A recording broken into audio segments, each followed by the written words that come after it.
Hello दोस्तों, इस video की शुरुआत करने से पहले मैं आपसे एक बात जरूर कहूंगा कि आप एक पेन और पेपर लेकर जरूर बैठें, क्योंकि एक एस्पिरेंट अपने जीवन में क्या क्या मिस्टेक्स करता है जब वो कॉम्पिटिटिव एग्जाम्स की तैयारी करता है और किन चीज़ों का आपको ध्यान रखना है तैयारी करते समय पर, ताकि एक ही बार में सिलेक्शन हो और एक बिल्कुल जो स्ट्रिक्ट रूटीन हो उसको आपको कैसे प्रिपेयर करना है ये आपको पता चलने वाला है। तो फटाफट स्टॉप करें और एक पेन और पेपर उठा लें और इस वीडियो को लगातार एंड तक देखें, क्योंकि एंड में मैंने आपके लिए वो इंपॉर्टेंट पॉइंट रखा है जो आज के समय में एस्पिरेंट्स सबसे ज़्यादा मिस कर रहे हैं। ओके, अब जैसे कि ये एक पिक्चर है, पहले आप इस पिक्चर को ध्यान से देखो। मैंने यहां पर आपको एक रियलिटी बताई है, वो ये है कि लाखों लोग जो है फॉर्म फिल करते हैं और आप ये समझ सकते हैं कि एग्जाम देने के बाद में जो फेज 2 या फिर जो मेंस एग्जाम होता है उसमें कई हजार लोगों का ही सिर्फ सिलेक्शन होता है और जो जॉब मिलती है ना वो कई हंड्रेड्स में ही लोगों को मिलती है। आप ऐसा मानकर चलें। अब मैं ऐसा बात क्यों कह रहा हूं आपको, आप ये देखो कि अगर क्लेरिकल के एग्जाम की अगर मैं बात करूं तो कहीं पर भी अगर आप देखो 8,000 या फिर 10,000 वैकेंसीज आती हैं, तो आप उसमें ये देख लो कि हर एक अलग अलग स्टेट है, ठीक है, उसके अंदर आप किसी भी एक स्टेट में एग्जिस्ट करोगे और उस स्टेट के अंदर आप जो अलग अलग आपकी कैटेगरीज होगी उस कैटेगरी में अगर आप जाकर देखोगे तो आपकी कैटेगरी में ही लाखों लोग अपीयर करने वाले होंगे और सिलेक्शन सिर्फ कुछ 100 लोगों का ही होता है। तो आज के समय में जो कॉम्पिटिटिव एग्जाम्स की जर्नी है ये ऑब्वियसली बहुत बहुत बहुत चैलेंजिंग है, लेकिन हाँ ये इम्पॉसिबल नहीं है, पॉसिबल है। आप इस एग्जाम को क्वालिफाई कर सकते हो जिसको भी अगर आप सोच रहे हो, लेकिन उसके लिए एक पूरा रोड मैप होना चाहिए। आप जैसे इस पिक्चर को अगर आप देखोगे इसमें बहुत सारे जो एस्पिरेंट हैं, स्टूडेंट्स हैं, वो यहाँ पर दिए गए, लेकिन देखो कुछ बंदे जो है ना वो डिफरेंट कलर के मैंने यहाँ पर कर रखे हैं। जैसे ये 2 लोग हैं, ये एक 3 हैं, 4 लोग हैं, 5 लोग और 6 लोग। 6 लोग जो हैं ये डिफरेंट कलर्स के मैंने यहाँ पर बना रखे हैं। अब जैसे ये हमारा टारगेट है, जो गोल है हमारा वो ये है, तो इस गोल तक पहुंचने के लिए केवल यही लोग पहुंचते हैं। तो आपको इस भीड़ से निकलकर इस गोल तक पहुंचना है तो कुछ तो एक्स्ट्रा ऑर्डिनरी करना पड़ेगा। मैं आपको आज वो चीज़ें बताने वाला हूं और इस वीडियो को एंड होने के बाद में आप खुद फील करोगे कि यार अभी तक आप कर क्या रहे थे और अब आज की रेट से आप क्या करने वाले हैं। एक बार प्लीज कमेंट में जरूर लिखिएगा अगर आपको थोड़ा सा भी मोटिवेशन यहां से मिलता है। देखो गाइज, सबसे जो जरूरी चीज है वो क्या है कि सबसे पहले अपने एक गोल को डिसाइड करना कि आपका गोल क्या है, आप कहां पर जाना चाहते हो। आप बैंक की तैयारी करोगे या फिर आप एसएससी की तैयारी करनी है। कुछ लोग कहेंगे सर मैं बैंक में केवल जो क्लेरिकल कैडर है उसमें ही जाना चाहता हूं, पीओ मेरे बस की नहीं है, पीओ में मैं नहीं जाऊंगा। तो पहले आपको अपना गोल डिसाइड करना पड़ेगा। ऐसा नहीं है कि आप एसएससी की ओर भी कर लो, आप स्टेट पीसीएस की तैयारी भी करते रहो, यूपीएससी की भी करते रहो और फिर आप जो सोचो कि यार मैं सबकी तैयारी करता रहूंगा, कोई ना कोई एक एग्जाम क्वालिफाई हो जाएगा। गाइज आजकल ये चीज़ नहीं है, क्योंकि अपने आप में हर एक छोटा भी एग्जाम है ना उसमें इतना ज़्यादा कंपटीशन आ गया है। तो इसी वजह से पहले आपको अपना एक गोल सेट करना पड़ेगा कि मुझे इस सेक्टर में जाना है और इसके लिए पूरा मुझे माहौल सेट करना है, ठीक है। तो जब आपका गोल डिसाइड हो जाएगा फिर बात आएगी प्लानिंग की। तो देखो प्लानिंग हो गया और एक्शन या फिर एग्जीक्यूशन, ये दोनों साइमल्टेनियसली आपके वर्क करेंगे, ठीक है। आप जो अपना छोटा प्लान बनाओगे आप उसको एग्जीक्यूट करोगे, फिर आप दोबारा प्लान बनाओगे, फिर आप उसको एग्जीक्यूट करोगे। अगर आप ये सोच लोगे कि यार एक बार पूरे साल का मैंने प्लान बना लिया और फिर मैं इसको करता रहूं, तो एक टाइम के बाद में थोड़ा सा लेजीनेस, थोड़ा सा नीरस भावना पैदा हो जाएगी, फिर आप वो चीज़ें नहीं कर पाओगे, ठीक है। तो गोल डिसाइड करना है पहले, फिर प्लानिंग और एग्जीक्यूशन, इन दोनों चीज़ों पर हमें फोकस करना है। देखो आप में से बहुत सारे ऐसे एस्पिरेंट होंगे जो ग्रेजुएट हो रहे हैं, बहुत ऐसी जॉब्स आती हैं जिसमें जो अपीयरिंग कैंडिडेट होते हैं फाइनल ईयर के वो भी अप्लाई कर देते हैं, ठीक है। तो आप जब फॉर्म निकलेगा तब मैं आपको इंटीमेट करूंगा, टिल देन आप लोग सब्सक्राइब कर लेना। इससे क्या होगा कि हर एक नोटिफिकेशन के बारे में आपको इन्फॉर्मेशन जो है वो हमारे चैनल पर मिलती रहेगी। ओके, एक चीज हाँ आपको जरूर बताऊंगा कि जो बिल्कुल बिगिनर कैंडिडेट है उसको क्या करना है। गाइस देखो, आप पहले अगर किसी चीज को अंडरस्टैंड करते हो सिलेबस वगैरह को, तो आपको ये जरूर पता चलता है कि यार चलो मुझे थोड़ा सा सिलेबस का आइडिया लग गया है, अब चीजें पढ़ना स्टार्ट करो। तो वो एक क्रोनोलॉजिकल ऑर्डर में सिस्टमेटिक तरीके से वो पढ़ना भी आपको आना चाहिए, ठीक है। करंट अफेयर्स फंडा का जो मोबाइल एप्लीकेशन है इसमें हमने क्वांट रीजनिंग और जो करंट अफेयर्स हैं इनके आपको वीडियोस मिल जाएंगे। और करंट अफेयर्स की A to Z PDF, मतलब डे 1 से करंट अफेयर्स की PDF आप लोग थोड़ा थोड़ा पढ़ना स्टार्ट करोगे, क्योंकि करंट अफेयर्स इतना ज़्यादा गाइस वास्ट होता है कि आप लास्ट के मोमेंट पर ये नहीं कह सकते कि मुझे 6 मंथ का करंट अफेयर्स केवल 15 दिनों में ख़त्म करना है, क्योंकि ये मोस्ट स्कोरिंग सेक्शन भी होता है और यही एक ऐसा सेक्शन होता है करंट अफेयर्स जो आपको सिलेक्शन मिल जाता है। तो करंट अफेयर्स फंडा आपको एनुअल मेंबरशिप प्रोवाइड कराता है, जिसमें वो पूरे साल के करंट अफेयर्स आपको देता है बहुत ही रिजनेबल रेट में। तो आई थिंक अभी जो है वो केवल 299 में 365 डेज के लिए आपको मिल रहे हैं। तो आप देखोगे लेस देन 1 रुपये पड़ता है, एक दिन में 1 रुपये भी आपका इन्वेस्ट नहीं होगा और आप इस करंट अफेयर्स को ऑप्ट कर सकते हो। डिस्क्रिप्शन में मैं इसका लिंक दे दूंगा ताकि आप ऐप को डाउनलोड भी करोगे और ये जो करंट अफेयर्स है इसमें आप इनरोल भी करना, तब आप अपनी एक बहुत टारगेटेड वे में अपनी स्टडी में इस चीज़ को ऐड आपको करना चाहिए, ठीक है। और ये मैंने जैसा कि आपको बता रखा है कि वहाँ पर आपको रीजनिंग का कोर्स भी मिल जाएगा, DI भी मिल जाएगा। तो ये ऑप्शनल है, अगर आपको लेना है लो। आप इनकी क्वालिटी देख सकते हो, इसमें वीडियोस पड़ी हुई हैं, आप इनको देखो और फिर अपनी प्रिपरेशन को नेक्स्ट लेवल पर आप लेकर जाओ, ठीक है। अब गाइस जैसा कि देखो मैंने आपको बताया कि जो एग्जामिनेशन पैटर्न और सिलेबस है वो आपको सबसे पहले फेज में आइडेंटिफाई करना होता है। जब हम किसी भी चीज़ की प्रिपरेशन करने जाते हैं तो उसका जो सबसे पहला पड़ाव होता है वो होता है कि ये जो एग्ज़ाम है इसका पैटर्न क्या है, ठीक है। तभी मैं इसी पैटर्न पर अपनी प्रैक्टिस करूंगा, अपना रिवीजन करूंगा इसी नए पैटर्न के हिसाब से। और सिलेबस को आइडेंटिफाई करना आपको जरूरी आना भी चाहिए। तो आज के टाइम पर आपने देखा कि कोई भी बैंक एग्जाम हो, अगर उसका फेज 1 होता है प्रीलिम्स का एग्जाम, तो उसमें केवल 3 सेक्शंस पूछे जाते हैं। एक आपका इंग्लिश आता है और एक आपका आता है क्वांट एप्टीट्यूड और एक आपका आता है रीजनिंग, ठीक है। तो आप ये देखोगे इन दोनों सेक्शंस में 35 और 30 क्वेश्चंस मिलाकर 100 क्वेश्चंस आपके आते हैं, ठीक है।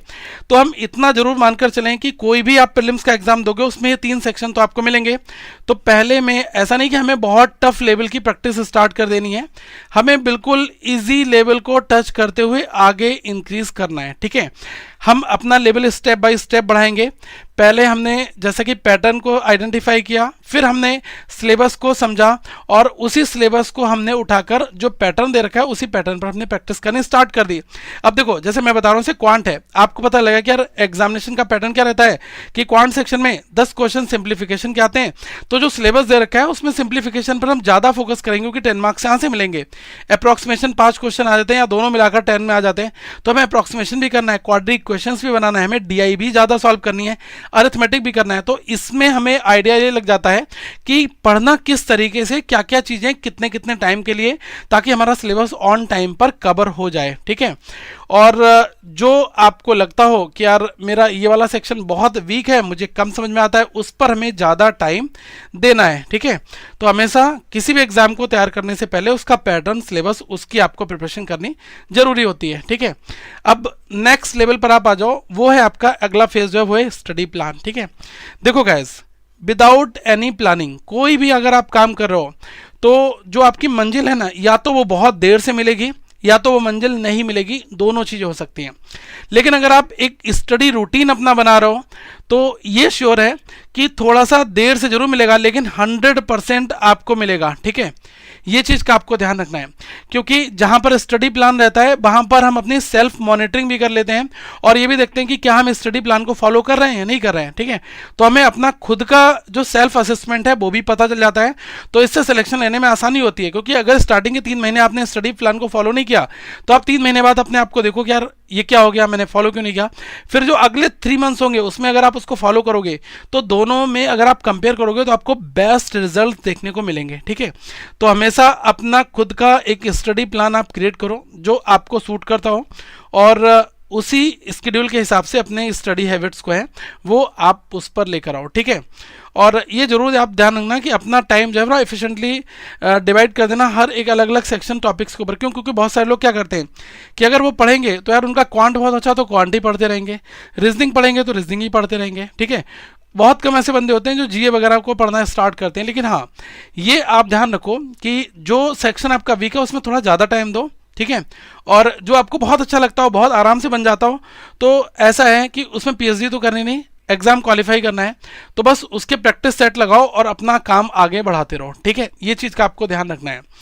बस ये ना हो जाए कि पूरे दिन रीजनिंग या पूरे दिन जीए पूरे दिन इंग्लिश, इन्हीं सब में आप फंसे हो और बाकी सब्जेक्ट्स में आपकी कट ऑफ भी क्लियर नहीं हो रही है।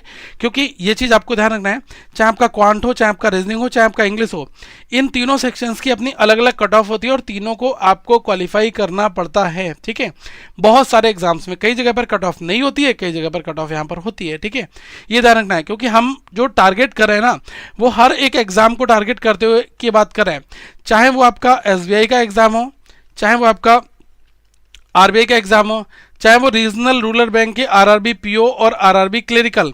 इसमें एग्जैक्टली पीओ का नाम होता है ऑफिसर स्किल 1 और क्लेरिकल का नाम होता है ऑफिस असिस्टेंट। ठीक है, तो ज़्यादा कंफ्यूज यहाँ पर मत होना। या इसके बाद चाहे बात हो आईबीपीएस की, और आईबीपीएस में आपका पीओ हो गया, आपका क्लेरिकल हो गया, आपका एसओ हो गया। तो इन सारे एग्जामिनेशंस में थोड़ी बहुत चीज़ें ऊपर नीचे होती हैं, लेकिन हाँ ये जरूर है कि जो टॉपिक पूछे जाएंगे वो ऑलमोस्ट जो है डिफ़िकल्टी लेवल थोड़ा सा ऊपर नीचे किसी में कर जाएगा, बट हाँ टॉपिक वही आपको पढ़ने हैं। सिलेबस जो है मुझे लग रहा है कि 90% जो है वो यूनिवर्सल सिलेबस होता है बैंकिंग एग्जाम्स की, अगर मैं बात कर रहा हूँ। ठीक है, एक चीज़ और जो सबसे बड़ी है, जब हम अपनी थोड़ा सा नेक्स्ट लेवल को इंक्रीज करते हुए आगे जब हम बढ़ते हैं, हमने सिलेबस को आइडेंटिफाई किया, ठीक है, उसके बाद हमने स्टडी प्लान अपना बनाया, फिर बात आ जाती है मॉक टेस्ट को, क्योंकि मॉक टेस्ट जो है वो आपकी स्पीड को इंक्रीज कराते हैं। देखो गाइस, अगर आपके पास में ज्ञान का भंडार है, ठीक है, तो आपको अब बारी आ जाएगी यूटिलाइज करने की कि इसमें हमें क्या क्या चीज़ें आती हैं, क्या क्या चीज़ें हमें नहीं आती, कौन कौन सी चीज़ों को हम टाइमली सॉल्व कर पा रहे हैं। उनके लिए आपके पास मॉक टेस्ट होना जरूरी है। ठीक है, तो करंट अफेयर्स फंडा पर आपको मॉक भी मिल जाएगा। अगर आप बिल्कुल बिगनर हैं, आपने कोई मॉक टेस्ट ऑप नहीं किया है, तो आप करंट अफेयर्स फंडा पर जाएं और वहाँ पर आपको मॉक मिल जाएगा। आप एक मॉक लेकर सारे एग्जाम्स की प्रिपरेशन आप स्टार्ट कर सकते हैं। ठीक है, तो लिंक जो है वो डिस्क्रिप्शन में दे दूंगा। बाकी आप ऐप को डाउनलोड करोगे तो आप स्टोर में जाओगे, वहाँ पर आपको सारे कोर्सेज एक एक करके दिखाई दे जाएंगे। ठीक है, और जब हम मॉक बनाएंगे ना, तो साथ में हम लोग प्रीवियस ईयर पेपर को भी ध्यान में रखेंगे, क्योंकि हम ये जरूर देखेंगे कि लास्ट ईयर जो एग्ज़ाम हुआ था वो कितना डिफ़िकल्ट था या फिर कितना ईजी था। देखो गाइस, ये आप मानकर चलो कि डिफ़िकल्ट एग्ज़ाम होना या एग्ज़ाम इजी होना, हम ये नहीं कह सकते कि इस बार डिफ़िकल्ट, पिछली बार डिफ़िकल्ट था तो इस बार भी डिफ़िकल्ट आएगा, पिछली बार इजी था तो इस बार भी इजी आएगा। हम केवल इतना ही कह सकते हैं कि अगर बहुत डिफ़िकल्ट पेपर आ जाता है तो वहाँ पर हमारी परफॉर्मेंस कैसी होगी। अगर पेपर बहुत ईजी आ गया तो क्या हम उस ईजी पेपर को भी सॉल्व कर पा रहे हैं टाइम के अंदर, ये ज़्यादा इंपॉर्टेंट है। इसलिए एक एस्पिरेंट के माइंड में ये दोनों चीज़ें घूमनी चाहिए कि मुझे डिफ़िकल्ट पेपर भी सॉल्व करना आना चाहिए, इजी तो हमें आना ही चाहिए। ठीक है, अगर मोस्ट डिफिकल्ट पेपर आ गया तो क्या वहां पर हम अपनी जो है साख बचा पाएंगे, क्या हम कुछ क्वेश्चंस को सॉल्व कर पाएंगे जिससे हमें आगे मेंस में या इंटरव्यूज में हमें मौका मिल जाए। तो उनके लिए आपके पास मॉक बहुत बहुत जरूरी होते हैं। अगर आपको कल को कोई बोल रहा है कि यार मैंने तो एग्जामिनेशन बिगर मॉक दिए ही सॉल्व कर लिए, तो मुझे लग रहा है कि वो आपको बेवकूफ़ बना रहा है, क्योंकि गाइस स्पीड इंक्रीज नहीं होगी, कितने भी कंसेप्ट सीख लो, अगर टाइमली सॉल्व करना नहीं आता है तो आजकल आप एग्जाम को नहीं सॉल्व कर पाओगे। क्योंकि एग्जाम जो है वो T20 लेवल के फॉर्मेट में है कि आपके स्किल्स बहुत हैं, लेकिन उन स्किल्स की प्रैक्टिस करोगे तभी तो आप वहाँ पर परफॉर्म कर पाओगे। तो इस चीज़ का आपको ध्यान रखना है। तो ये जैसे मैंने यहाँ पर मेंशन कर रखा है ना, this will help you to get comfortable with the exam format and improve your speed and accuracy.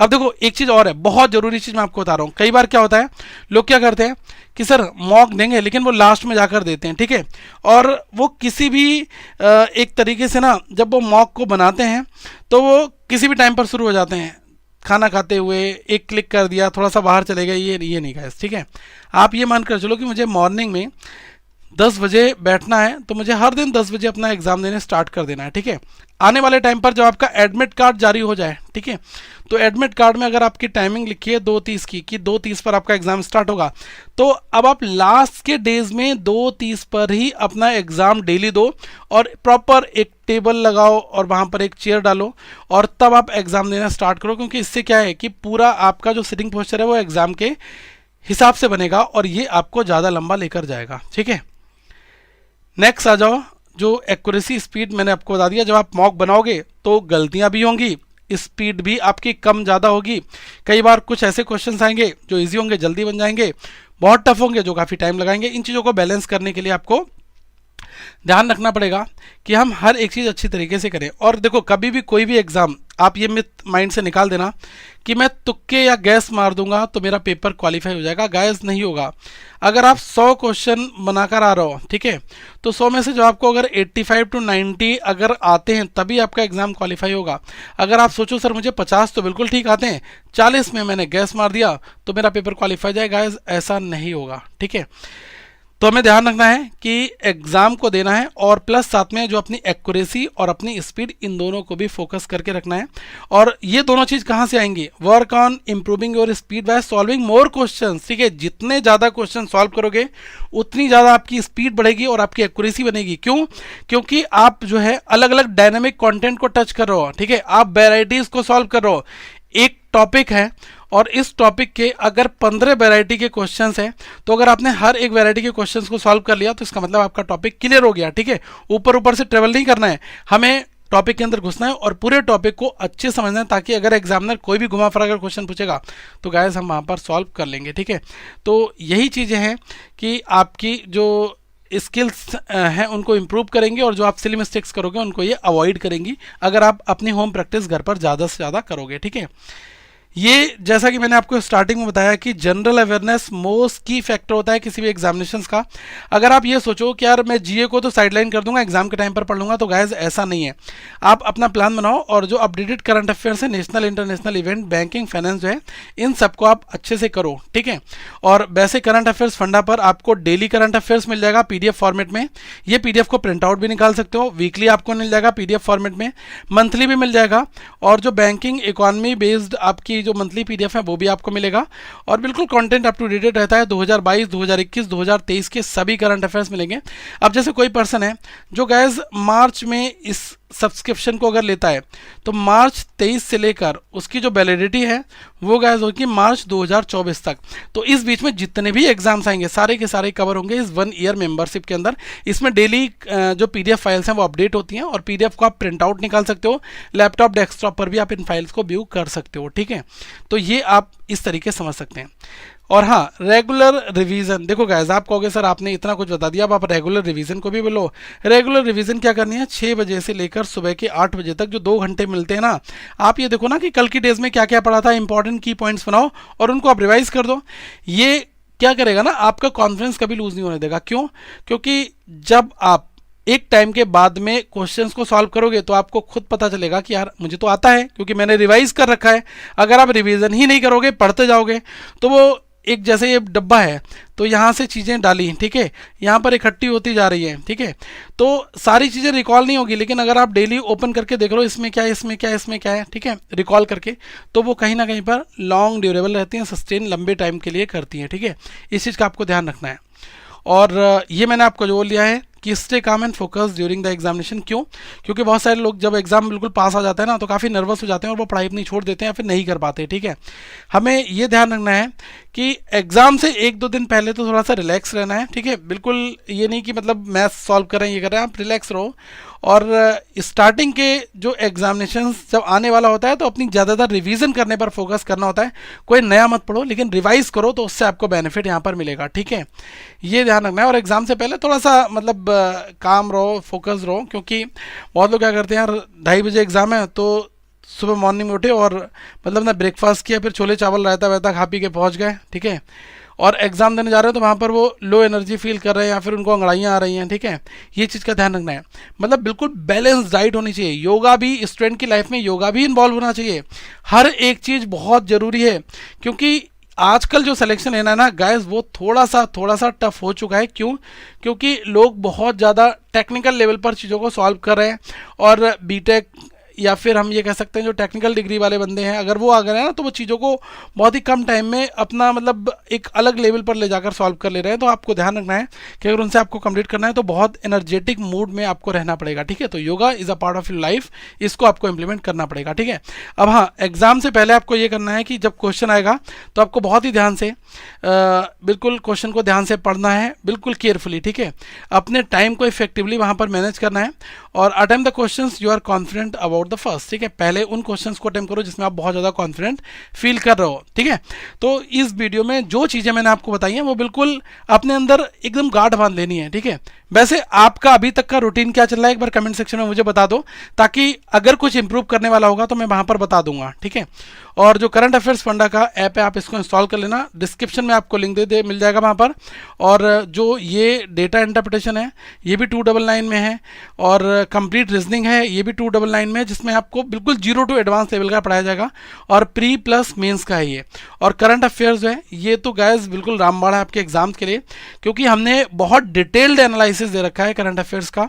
क्योंकि कोई भी एमसीक्यू पीडीएफ जो है वो डायरेक्टली ओनली एमसीक्यू नहीं होती है, हर एक एमसीक्यू का डिटेल्ड वर्जन वहां पर अपलोडेड होता है, तो आप डिटेल भी पढ़ोगे एमसीक्यू को भी जानोगे, ठीक है। और जिनका एलआईसी का एग्जाम है वो इस एलआईसी इंश्योरेंस के कोर्स में एनरोल कर सकते हैं, यहाँ पर आपको काफी कुछ मिल जाएगा, ठीक है। आगे हम लोग फिर मिलेंगे। प्लीज गाइस इस वीडियो को शेयर जरूर करेगा, और जो कमेंट में लिंक्स दिए गए आप इनको विजिट करें, ऐप को डाउनलोड जरूर कर लें और अपने सवाल पूछें। Thank you so much, have a good day to all of you once again, we will meet in next video.